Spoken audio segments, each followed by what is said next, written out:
এটা ছিল গত পূর্ণিমার একটি পুজোর ছবি। তো ইতিমধ্যে আমি পুজো করতে বসছি। বসার পর পুজো করতে বসার পর কোনো ভিডিও করা হয় না, তো সেই সময় আমার বোন একটা স্টিল ছবি তুলেছিল, সেটাই তুলে ধরলাম তোমাদের কাছে। আজকের পূর্ণিমার দিনের একটা আরতির ভিডিও তোমাদের জন্য আনছি। দেখো আরতির উপাচারগুলো শুদ্ধিকরণ করে নিচ্ছিলাম। এরপর শুরু হচ্ছে সেই সময়।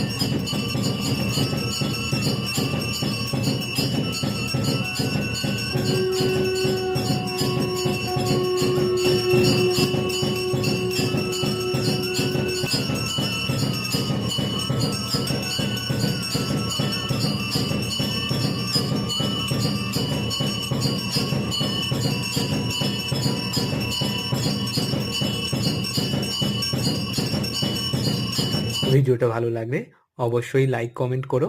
আর রাধে রাধে।